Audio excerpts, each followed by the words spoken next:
I am Joshua, 31, and my parents boycotted my wedding because I refused to change the date for my brother's vacation. Before I tell you about the explosive moment my wife took the microphone at our reception to expose them, let me know where you're watching from in the comments. The clinking of silverware against fine china had completely stopped. The grand ballroom at Barton Creek Resort, decorated with thousands of dollars of white roses and draped with elegant string lights, was dead silent. 165 people sat frozen in their seats. You could hear a pin drop. All eyes in the room were darting between me, sitting at the head table with a knot in my throat, and the two empty chairs situated right in the front row.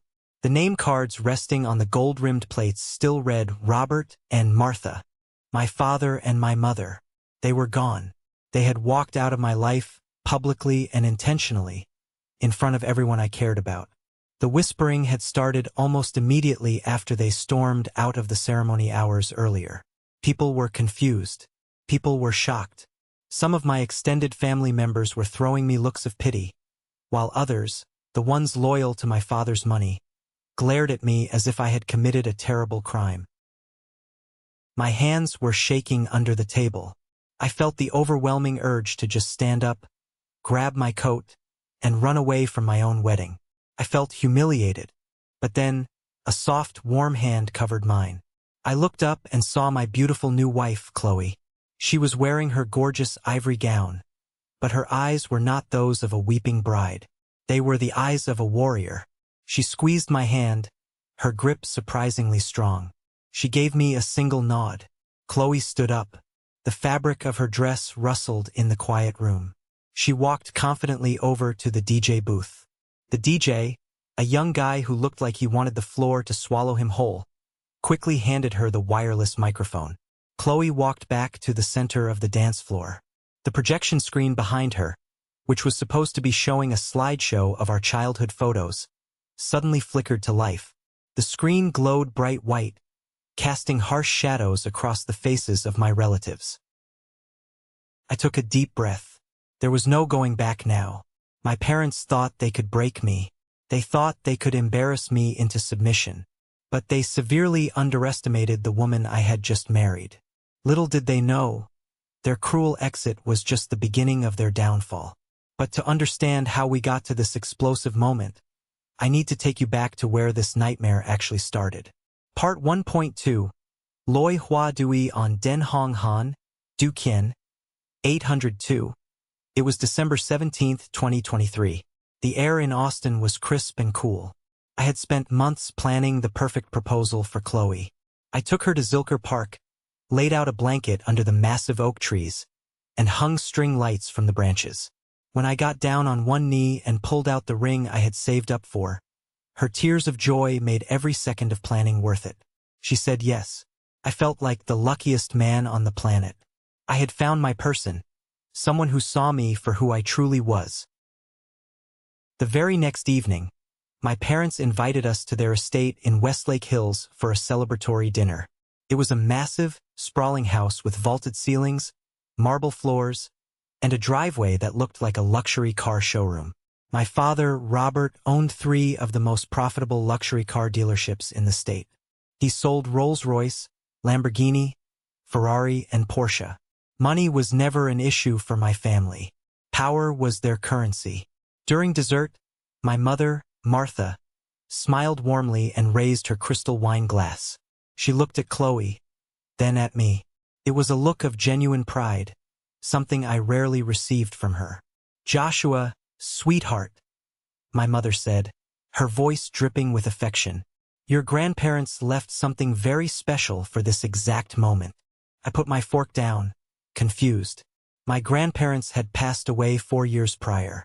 They were hardworking, humble people who never fully agreed with my father's flashy lifestyle. My father leaned forward, resting his elbows on the mahogany dining table. Before your grandfather died, he set up a trust fund, Robert explained, his tone serious and authoritative. He put aside $120,000. The stipulation in his will was crystal clear. That inheritance goes directly to the very first grandchild to get married, to help start their new life. He pointed a finger directly at my chest. You are the first grandchild to marry, Joshua. That money is yours. We are the trustees, but the money belongs to you. We are going to make sure you two have the wedding of your dreams. I was speechless. $120,000. That was life-changing money. Chloe and I had good jobs, but we were completely independent. We paid our own rent, managed our own bills, and lived on our own salaries. I felt a massive wave of gratitude wash over me. For the first time in my entire life, I felt like my parents were putting me first. I felt seen. I reached across the table and shook my father's hand, thanking him profusely. I hugged my mother. We drove home that night floating on cloud 9, dreaming of the future. I trusted them completely. That was my first and biggest mistake.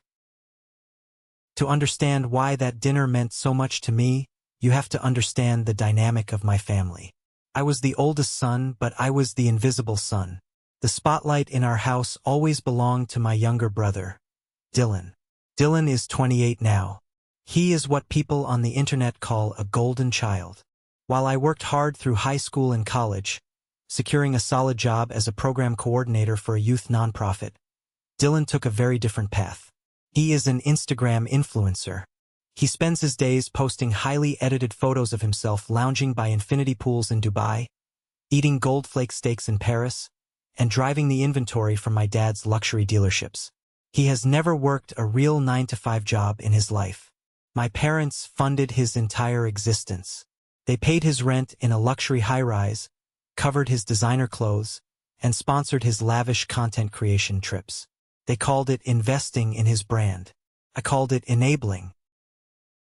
Growing up, the difference in how we were treated was staggering. If I brought home an A on a calculus exam, my dad would give a brief nod without looking up from his phone.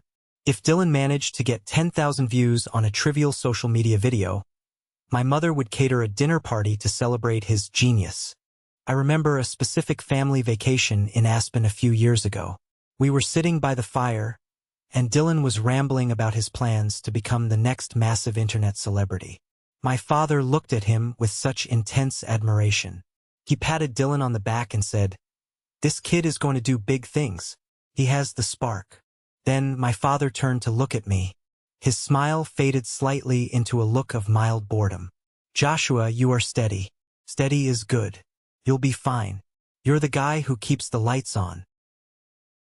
I was the guy who kept the lights on, not the star, just the reliable background character. I had accepted that role for a long time.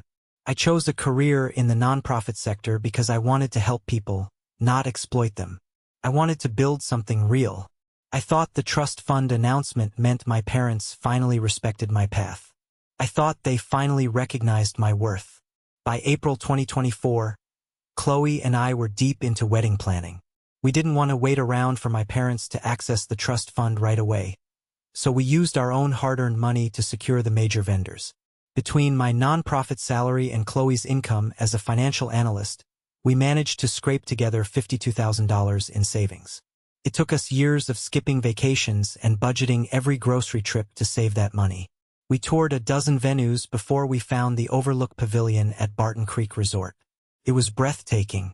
Sweeping views of the Texas Hill Country, outdoor string lights, and enough space for our 200 guests. We met with the venue coordinator, a highly organized woman named Jenna Morrison. "We want it," I told Jenna, handing over the non-refundable deposit check for $8,500. "Fantastic," Jenna smiled, writing in her heavy leather planner. "We will lock you in for October 18th, 2025. You are smart to book 18 months out. Fall dates disappear instantly around here." As soon as we walked out to the parking lot, I pulled out my phone and texted our family group chat. I sent a beautiful picture of the pavilion with the message, "Venue officially booked. October 18th, 2025. We can't wait." Less than 5 minutes later, my mother replied, "Oh, Joshua, the venue is absolutely stunning. October 18th is perfect. The fall weather will make for beautiful photos. Your father and I are so incredibly happy and can't wait to celebrate you." I smiled at my phone, showing the text to Chloe. Everything was falling perfectly into place. The date was set, the deposit was paid, and my family was fully on board. I took a screenshot of that text message and saved it in my wedding folder. At the time, I just wanted to keep it as a nice memory. I had no idea that screenshot would eventually become Exhibit A in the total destruction of my family. Fast forward to July 2025. We were exactly 3 months away from the wedding. The invitations were out, the caterer was paid, and Chloe's dress was undergoing final alterations. I was sitting at my desk at the nonprofit when my phone buzzed with an Instagram notification. It was a post from Dylan. It featured a video of him popping a bottle of champagne on a luxury yacht. The caption read, "Just secured the bag. Booking a 3-week luxury wellness retreat and networking event in Bali. Opportunity of a lifetime. Catch me overseas from October 12th to October 26th. I stared at the screen, my brain trying to process the dates. October 12th to the 26th. My wedding was October 18th. He had booked a vacation directly over my wedding weekend. I felt a sudden drop in my stomach, but I tried to rationalize it. Surely Dylan just made a mistake. Surely he forgot the date and would just reschedule his trip. Before I could even call him, my phone rang. It was my mother, Martha. "Hi, Mom," I answered, stepping out into the hallway. "Did you see Dylan's post? He accidentally booked a trip over the wedding." There was a long, heavy pause on the other end of the line. "Joshua," she started, her voice unnervingly calm and businesslike. "It wasn't an accident. I'm calling you about the wedding date. We need you to move it." I stopped walking. "Move it? Mom, the wedding is in 90 days. We booked this 18 months ago." "I know, sweetheart, but you have to understand," she pressed on. "This Bali retreat is a massive opportunity for Dylan. He is going to be networking with huge international brands. If he cancels now, he loses his deposit. It is an $18,000 trip, Joshua. It is non-refundable." My jaw clenched. $18,000 for a vacation. Chloe and I had drained our life savings to pay for a wedding they promised to help with, and she wanted me to throw it all away for my brother's Instagram grid. "No," I said, my voice firm. "I am not changing the date. We have signed contracts. We have 200 guests who have already booked flights and hotels. Dylan will just have to miss the wedding." The warmth vanished from my mother's voice instantly. "Joshua, this is about family. Dylan's career is finally taking off. Your wedding can happen anytime. You are being incredibly selfish." I hung up the phone. I stood in that hallway, staring blankly at the wall, feeling the familiar, suffocating weight of my childhood crashing back down on me. Once again, I was expected to fold myself into a tiny box so my brother could shine. But not this time. 2 days later, I was summoned to my parents' estate. Chloe insisted on coming with me. When we arrived, the atmosphere in the living room was hostile. My father stood by the massive stone fireplace, holding a glass of scotch. My mother sat on the white leather sofa, her arms crossed tight against her chest. Dylan wasn't even there. He was too busy shopping in Los Angeles. My father didn't even say hello. He skipped the pleasantries and went straight for the throat. "Your mother tells me you are refusing to accommodate your brother," Robert growled, the ice clinking in his glass. "I'm not accommodating a vacation that he booked knowing my wedding date, Dad," I replied, keeping my voice steady. "We would lose tens of thousands of dollars if we cancel now." "We will pay the cancellation fees," my mother interjected smoothly. "Just move the wedding to next spring.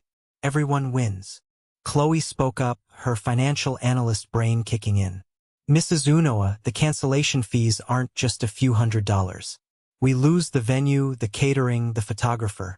It would cost over $25,000 just to break the contracts, plus the cost of rebooking everything at next year's inflated rates. It makes zero financial sense." My father slammed his glass down on the mantelpiece. The sound echoed through the massive room. "Do not lecture me about finances in my own house. I run a multimillion-dollar business. I know how money works." He pointed a thick finger at me. You are acting like a spoiled brat, Joshua. You are prioritizing a party over your own brother's future. Since you refuse to compromise, I am going to teach you a lesson in humility. He took a step toward me, his face red with anger.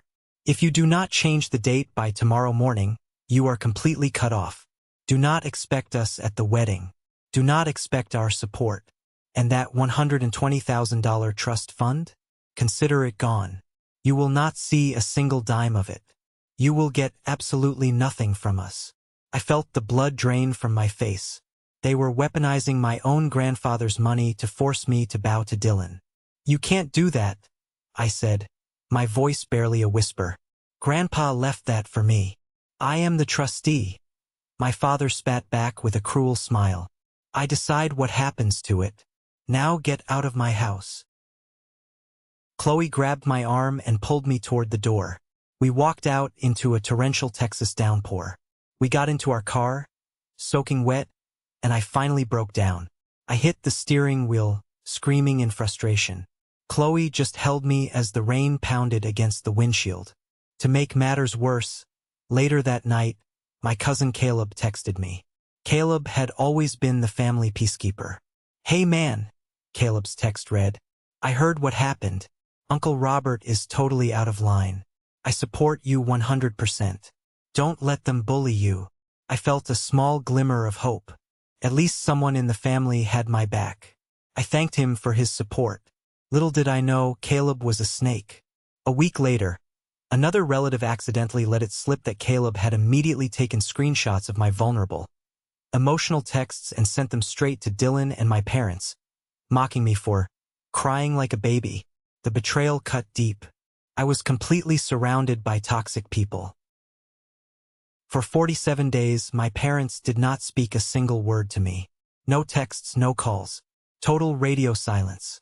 I reached out a few times, trying to find some kind of middle ground, but I was sent straight to voicemail. Meanwhile, Dylan posted nonstop about his upcoming trip, and my parents liked and commented on every single photo, praising his hustle. I was emotionally exhausted, but I was determined to push forward.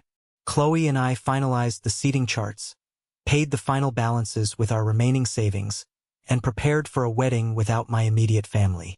Then, exactly 8 days before the wedding, I received an email that made my blood run cold. It was from Jenna Morrison, the venue coordinator at Barton Creek. The subject line read, "Urgent. Conflicting instructions regarding your event." I opened the email with trembling hands. "Hi Joshua," Jenna wrote.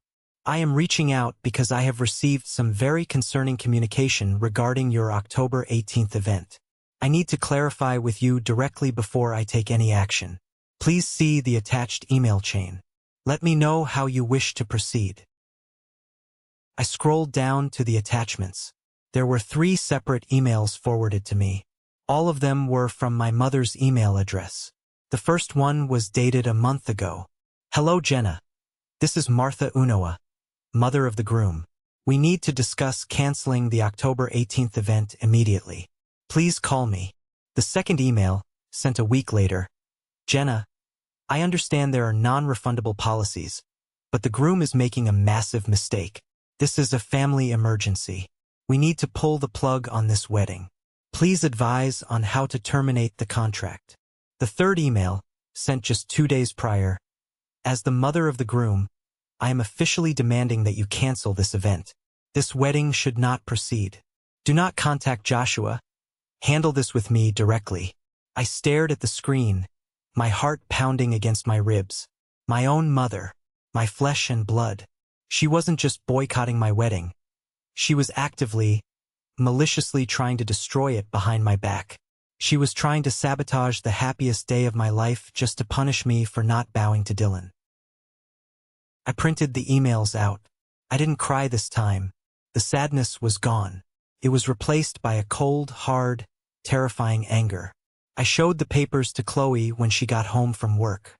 She read them, her face turning pale, and then her expression hardened into pure steel.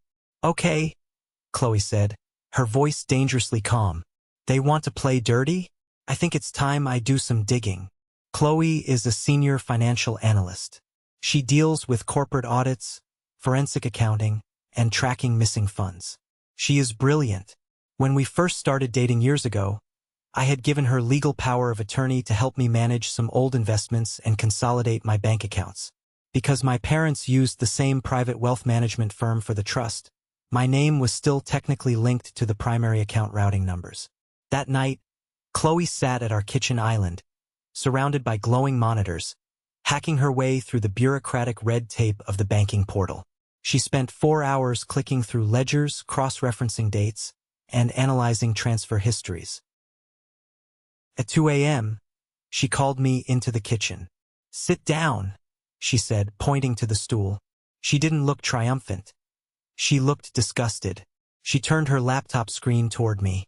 It was the transaction history for the trust fund my grandfather had left me. In January of this year, Chloe pointed to the top line. The trust had a balance of exactly $120,000, intact, waiting for you. She scrolled down to a highlighted section. "Look at this date," she instructed. I squinted at the screen. July 18th, 2025. That was 5 days before the family meeting, I noted. 5 days before my dad threatened to cut me off if I didn't change the date. "Exactly," Chloe said softly. "Now look at the transaction. Withdrawal amount, $80,000. Recipient, Dylan Unoa. Memo line, advanced business/lifestyle distribution." Couldn't breathe.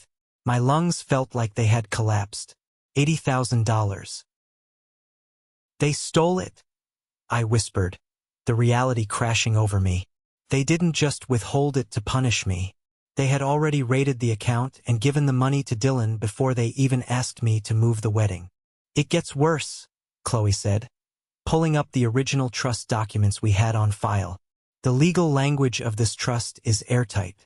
It explicitly states the funds are to be distributed to the first grandchild upon marriage. Dylan isn't married. He isn't even engaged. Your parents, as trustees, have a fiduciary duty to act in your best interest. Giving away $80,000 of your designated inheritance to your brother is a massive, textbook breach of fiduciary duty. It is highly illegal. I put my head in my hands. The betrayal was so absolute, so profound, it felt surreal. They had stolen my grandfather's gift, lied to my face, tried to cancel my wedding, and blamed me for tearing the family apart. "What do we do?" I asked, looking up at her. Chloe's eyes flashed with a fierce, protective fire. "We let them think they won. We let them show up to the wedding. And then, at the reception, we show everyone exactly who they really are. We burn their fake reputation to the ground." October 18th, 2025, the day of the wedding. Despite the looming storm, the morning was beautiful. I stood at the altar in the Overlook Pavilion, wearing a tailored black tuxedo, watching the woman of my dreams walk down the aisle. The sun was setting over the hills, casting a golden glow over the 200 guests. Against all odds, my parents had actually shown up. They arrived late, avoiding the ushers, and sat in the very last row, as far away from the altar as possible. They wore sour, miserable expressions, refusing to speak to anyone. I ignored them.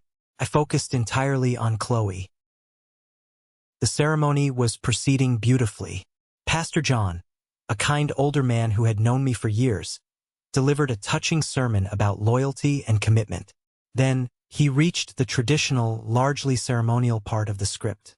"If anyone here has any objections to this union, speak now, or forever hold your peace." Normally, this is met with a polite silence. But not today. From the back row, a chair scraped loudly against the stone floor. I looked up. My father, Robert, was standing. He adjusted his expensive suit jacket, puffed out his chest, and projected his voice so the entire pavilion could hear. "I object," Robert boomed. Gasps rippled through the crowd. People turned around in their chairs, eyes wide with shock. Pastor John froze, unsure of what to do. My father pointed an accusatory finger down the aisle at me.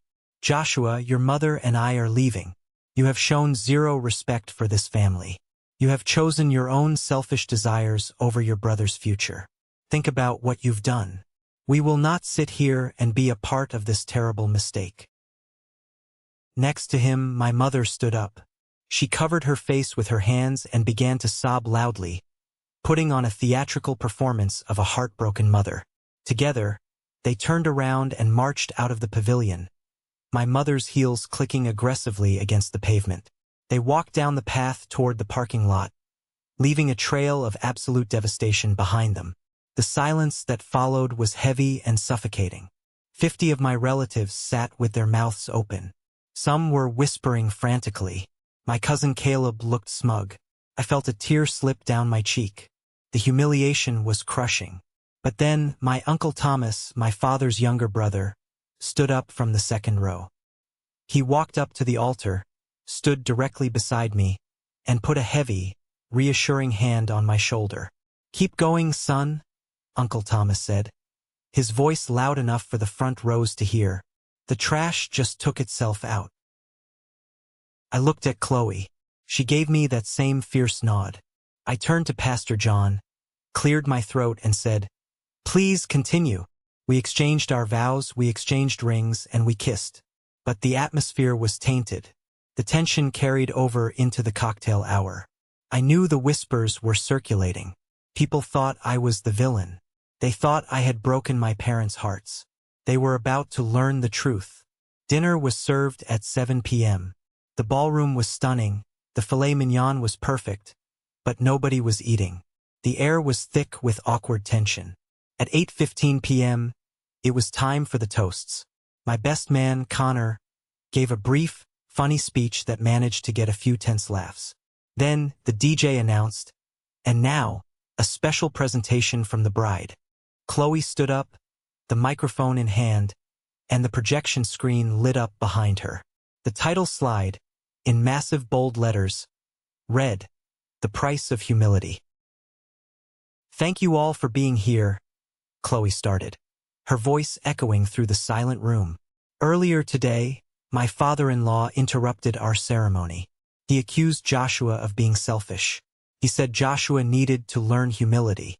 Well, tonight, I want to show all of you exactly what that humility costs, and exactly who has been paying for it." She clicked the remote. Slide 2 appeared. It was a scan of my grandfather's will, with the specific clause highlighted in bright yellow.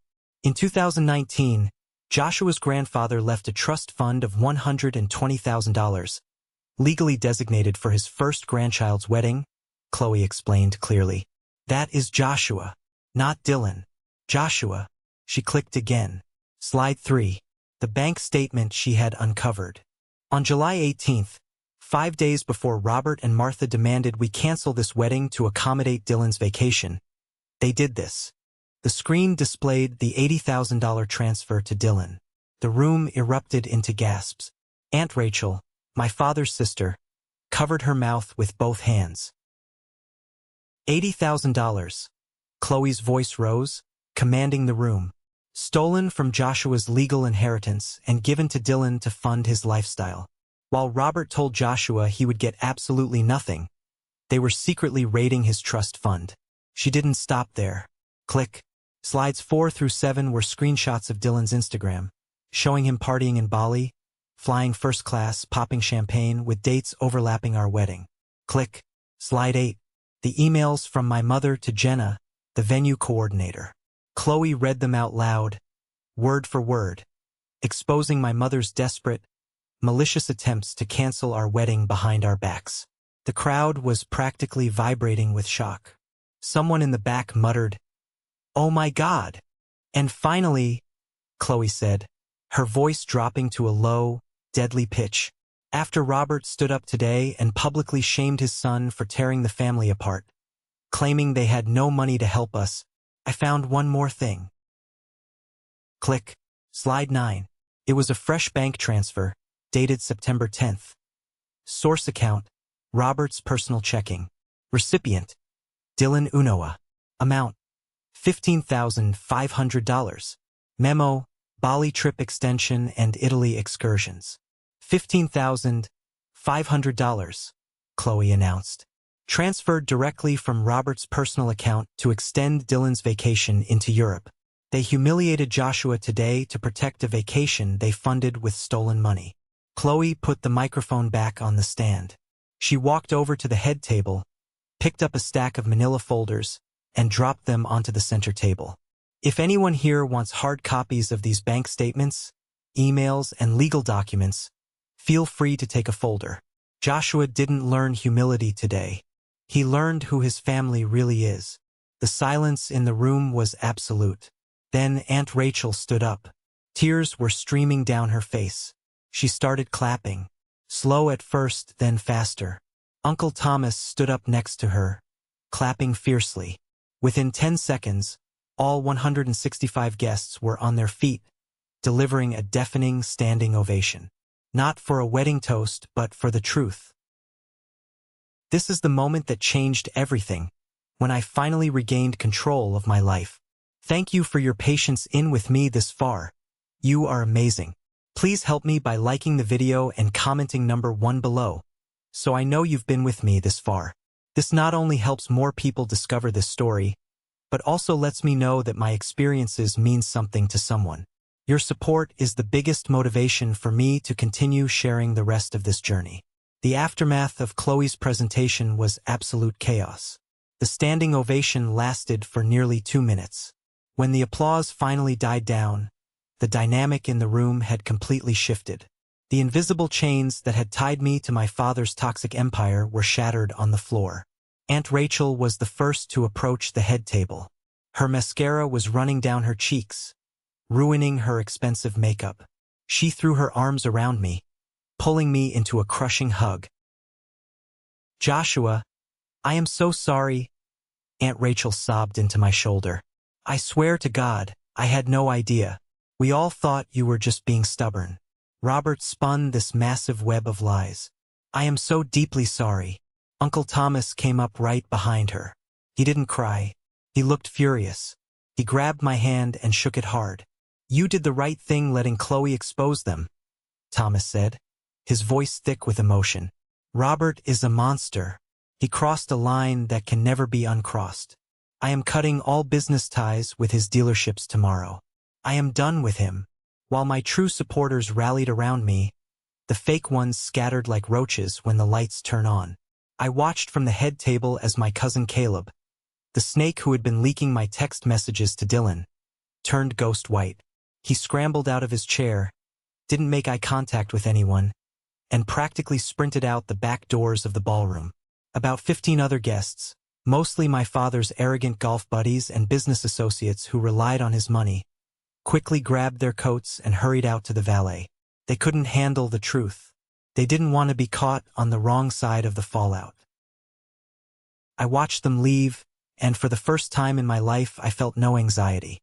I felt light. The people who were walking out the door were the people who had never truly valued me anyway. The people who remained, over 140 genuine friends, Chloe's family, and the good side of my relatives, were the only ones who mattered. My phone, which was sitting face down on the table, started vibrating endlessly. The group chats were exploding. My father was probably calling, screaming into the void. I picked up the phone, powered it off entirely, and shoved it deep into my pocket. "Not tonight," I said, looking at Chloe. She was glowing, a fierce, beautiful smile on her face. "Tonight we celebrate." Connor, my best man, sprinted up to the DJ booth. "All right, folks," Connor yelled into the mic, his energy infectious. "The trash has been taken out. The truth is on the table. Now let's get this real party started." The DJ hit play on a high-energy dance track, and the room exploded. The tension that had been choking us all night completely evaporated. It was like a massive weight had been lifted off the entire building. The dance floor was packed instantly. People were laughing louder, dancing harder, and drinking more freely than at any wedding I had ever attended. It wasn't just a celebration of our marriage anymore. It was a celebration of liberation. We danced until our feet blistered. At 11:30 p.m., as the catering staff began clearing the final tables, Chloe and I retreated to the bridal suite to grab our overnight bags. I sat on the edge of the couch, exhausted but exhilarated. I turned my phone back on just to check the time. My screen was flooded with notifications. 32 missed calls from my parents. Dozens of frantic texts from Dylan, calling me a traitor and a liar. I ignored all of them. But there was one notification that caught my eye. A voicemail from an unknown number. I tapped play, putting it on speaker for Chloe to hear. "Hi, Joshua." A sharp, professional female voice echoed in the quiet room. "This is Amanda Chun, an investigative reporter with KVUE News in Austin. We received several tips tonight, along with some highly concerning documents, regarding a public incident at your wedding involving Robert Unoa of Unoa Auto Group and a stolen trust fund. We are running a story on his business ethics for the morning broadcast. Please call me back if you'd like to provide a comment." Chloe and I looked at each other. The spark we lit in that ballroom had already caught fire outside. The storm wasn't over. In fact, for my parents, the real nightmare was just beginning. I smiled, deleted the voicemail, and pulled my wife in for a kiss. We were ready for war. The morning after my wedding, I woke up in the bridal suite with a strange sense of profound peace. The crushing anxiety that had plagued me for the past 18 months was completely gone. I rolled over, looked at Chloe sleeping peacefully next to me, and smiled. We had actually done it. We survived the storm. But when I finally reached for my phone and turned it back on, I realized the storm outside our little bubble was just escalating into a Category 5 hurricane. My phone vibrated so hard and so continuously that it actually grew hot in my hand. I had hundreds of text messages, thousands of social media notifications, and a dozen more voicemails. The story of my wedding had not just leaked. It had exploded. I opened Facebook, and the first thing I saw was a viral post from one of Chloe's cousins. It detailed exactly what happened at the reception, complete with blurry photos of the PowerPoint slides Chloe had presented. The post already had 4,000 shares. People I had never even met were leaving furious comments. They were absolutely ripping my parents apart. Someone had started the hashtag Justice for Joshua, and it was trending locally in Austin. But social media was just the appetizer. The main course was on the local news. We turned on the television in the hotel room and switched it to KVUE News. Sure enough, Amanda Chun, the investigative reporter who had left me that voicemail, was standing live outside the gleaming glass windows of my father's flagship Porsche and Rolls-Royce dealership. "Good morning, Austin," Amanda said into the camera, her expression dead serious. "We are live outside Unoa Auto Group in Westlake, where local business mogul Robert Unoa is facing massive public backlash this morning. Multiple sources, including close family members, have come forward alleging that Robert and his wife Martha embezzled $80,000 from their own son's legal inheritance. Documents obtained by KVUE News show this trust fund money was secretly diverted to fund an extravagant European vacation for their younger son, a local social media influencer. This shocking revelation was made public last night in a dramatic presentation during the victim's own wedding reception. I sat up in bed, my jaw practically hitting the floor. They were broadcasting it to the entire city. Amanda Chun even interviewed my Uncle Thomas. They had a clip of him standing outside the wedding venue, looking right into the camera. "My brother made a terrible, unforgivable mistake," Uncle Thomas said on national television. "He let his massive pride and his blatant favoritism destroy his relationship with a good, hard-working son. Now he is facing the consequences, both legal and social, exactly as he should. I haven't seen our family this bitterly divided since my grandfather's funeral. The fallout for my father's business was instantaneous and brutal. My dad's empire relied heavily on his reputation. He sold Rolls-Royce, Lamborghini, Ferrari, and Porsche to the local elite. These were businessmen, athletes, and tech billionaires who cared deeply about their public image. They did not want to buy $500,000 cars from a man currently trending online for stealing his own child's inheritance." According to Uncle Thomas, who still had friends inside the company, the dealership's phones were ringing off the hook all morning. But they weren't sales calls. They were cancellations. 3 different high-profile clients called to cancel their custom Lamborghini orders, stating they refused to do business with a thief. Protesters, Angry locals who had seen the news actually showed up on the sidewalk outside the Ferrari lot holding signs that read, "Family values?" More like family lies. By the end of the week, the dealership's revenue had plummeted by a staggering 35%. I honestly wondered if the immense pressure of this public scandal would eventually end in a messy divorce for my parents, considering how much they valued their pristine social standing. But I wasn't just going to sit back and watch the media tear them apart. I wanted real, tangible justice. I wanted the money my grandfather had intended for me to have. On Tuesday morning, Chloe and I walked into the downtown Austin office of David Brennan. David was a high-powered, aggressive lawyer who specialized in trust and estate litigation. He wore a sharp navy suit, had silver hair, and possessed the kind of calm, intimidating aura that told you he never lost a case. We sat across from his massive mahogany desk.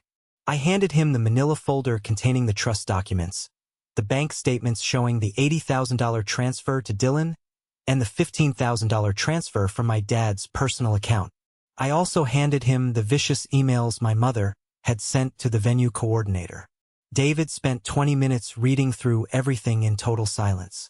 The only sound in the room was the ticking of a grandfather clock and the rustling of paper.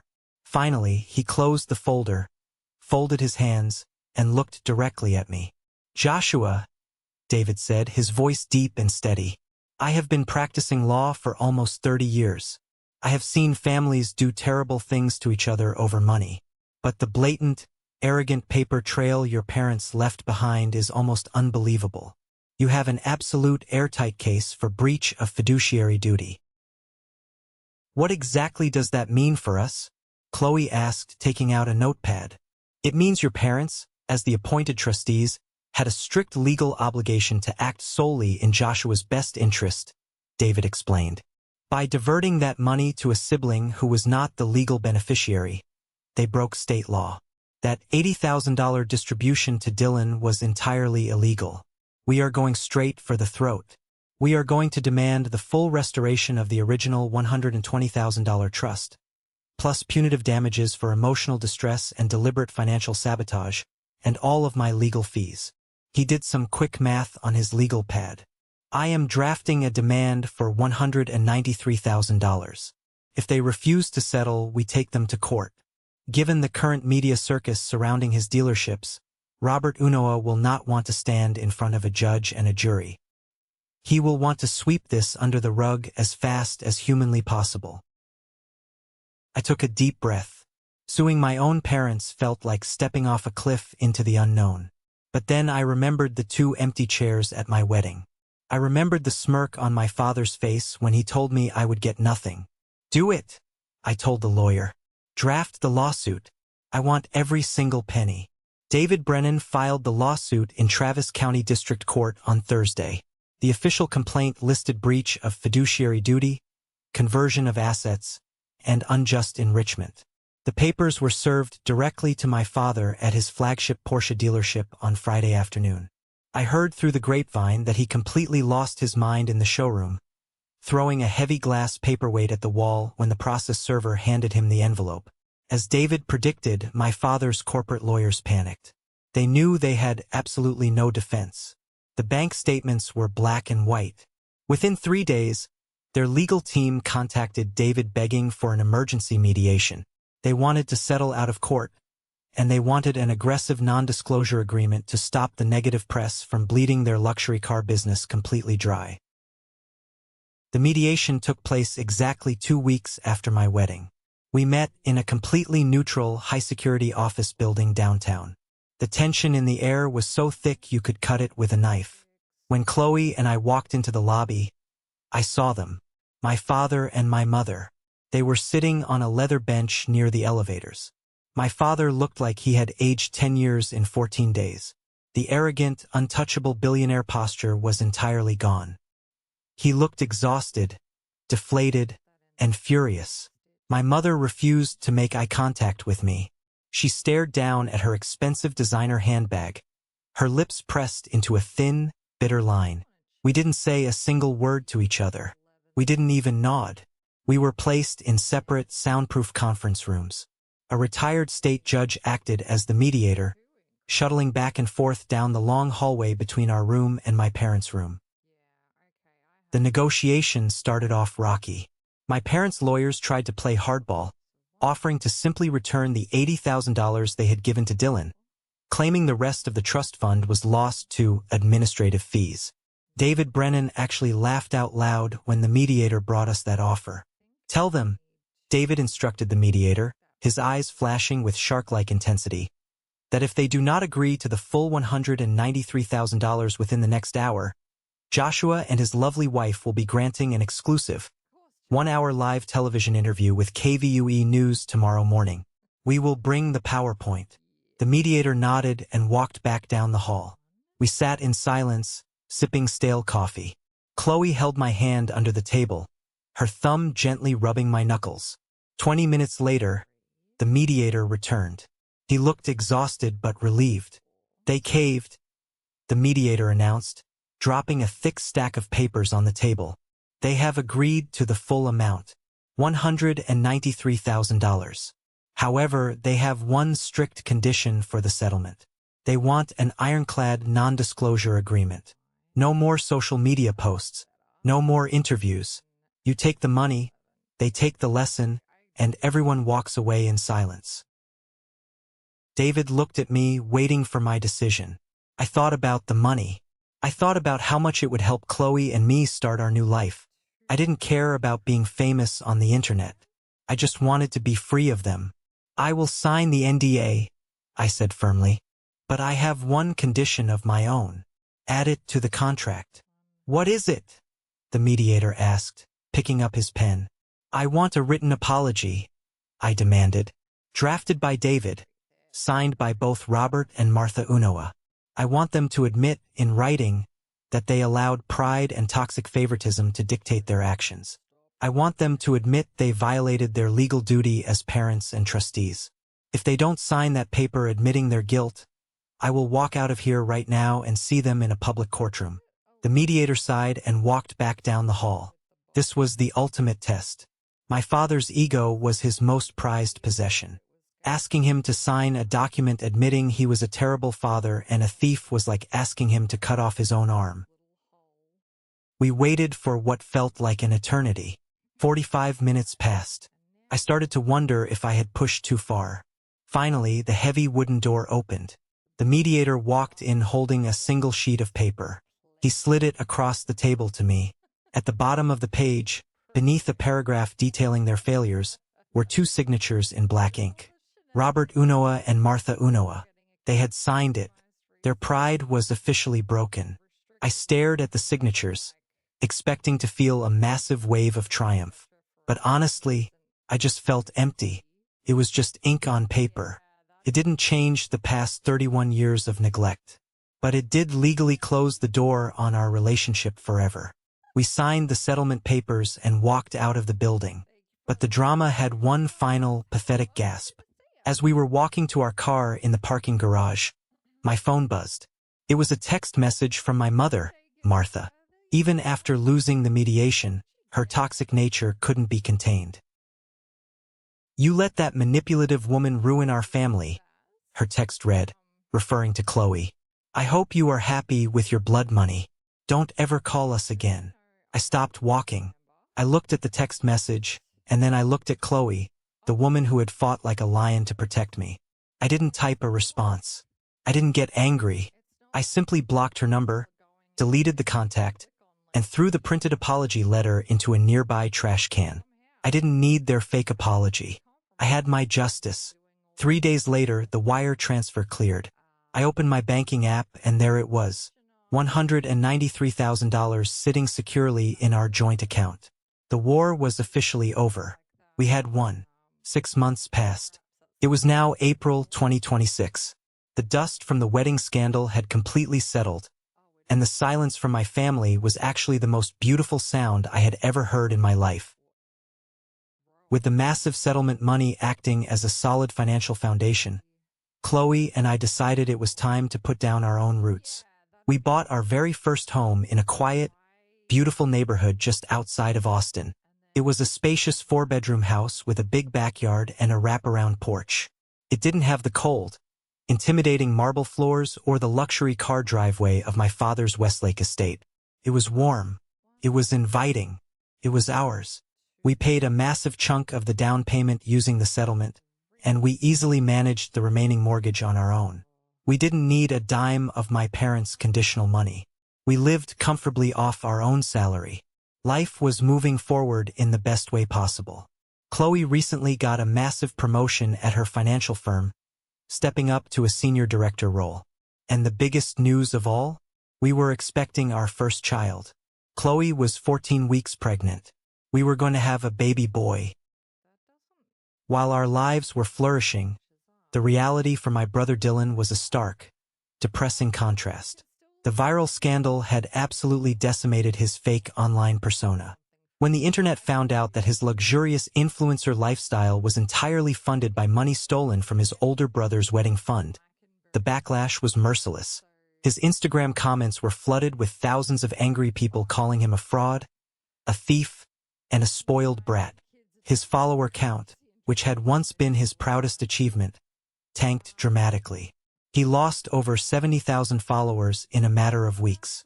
But worse than the follower drop was the corporate fallout. The luxury brands and wellness companies that used to sponsor his trips dropped him like a bad habit.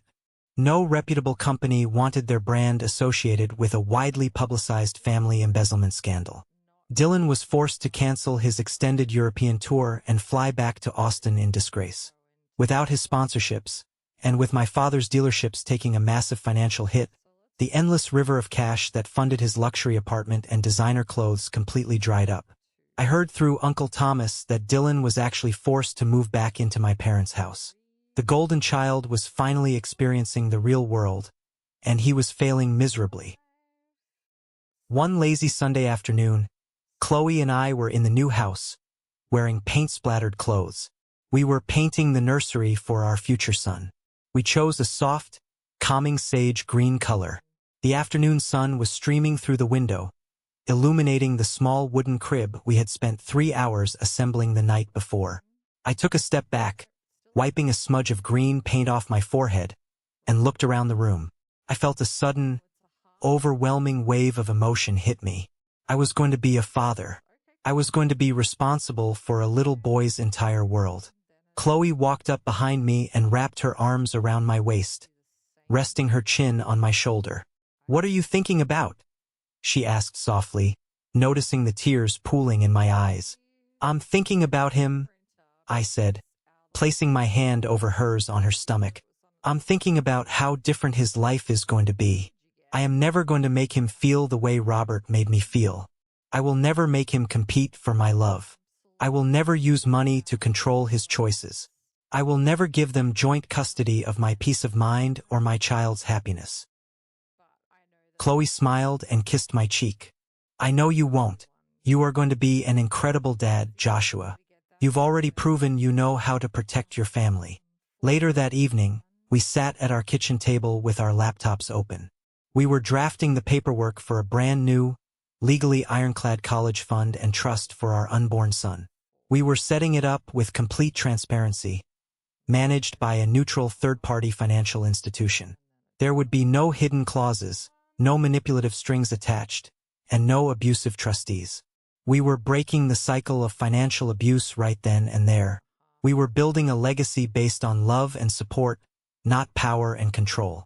A few weeks later, we hosted a small backyard barbecue at our new house to celebrate the start of summer. We invited Connor, Chloe's parents, Uncle Thomas, and Aunt Rachel. The grill was smoking, the music was playing, and the atmosphere was filled with genuine, effortless joy. There was no tension, no walking on eggshells, no pretending to be someone I wasn't to appease an arrogant billionaire. After we finished eating, Aunt Rachel pulled me aside. We stood by the wooden fence, watching the sun slowly dip below the horizon. She looked nervous, holding her plastic cup of lemonade tightly with both hands. "Joshua," Aunt Rachel started, her voice hesitant, "I need to tell you something. I had lunch with your father yesterday. I felt my posture stiffen slightly, but I kept my voice calm. "Oh, how is Robert doing?" "He is miserable," she replied honestly. "The business is struggling to bounce back. Dylan is driving them crazy living at home, and, well, he knows about the baby. Word gets around." She looked up at me, her eyes pleading. "He asked about you, Joshua. He wanted me to ask if there was any chance at all, that he and Martha could meet their grandson when he is born. He says he wants to make things right." I looked across the yard. I saw Chloe laughing with her mother. I saw Uncle Thomas telling a joke to Connor. I looked at the beautiful, peaceful life I had fought so incredibly hard to build. I turned back to Aunt Rachel and gave her a sad, but firm smile. "Rachel, I love you, and I appreciate you passing along the message," I said quietly. But the answer is absolutely no. They had 31 years to make things right with me. They chose money. They chose pride. They chose Dylan. My son is never going to know the toxic environment I grew up in. Actions have consequences, and Robert's consequence is that he doesn't get to be a grandfather to my child. That door is nailed shut. Aunt Rachel nodded slowly, tears welling up in her eyes. "I understand. I really do. You are a good man, Joshua. Your grandfather would be so incredibly proud of the life you have built." That night, after everyone had gone home and the house was quiet, I stood by the large bay window in our living room, looking out at the quiet, tree-lined street. I realized that the pain of losing my parents was completely overshadowed by the joy of finding my true family. And that brings me to the end of my story. But before I log off, I want to say something incredibly important to anyone watching this video right now who might be going through a similar nightmare. If you are trapped in a family dynamic where love is treated like a transaction, if you have parents or siblings who use money, inheritance, or guilt to manipulate your life choices, I need you to listen to me very carefully. You do not owe your abusers your peace of mind just because you share the same DNA. Toxic behavior does not get a free pass just because it comes wrapped in the label of family. Setting boundaries is not selfish.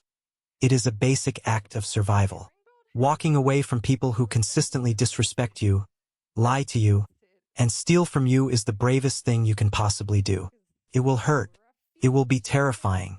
You will face judgment from people who don't know the whole truth.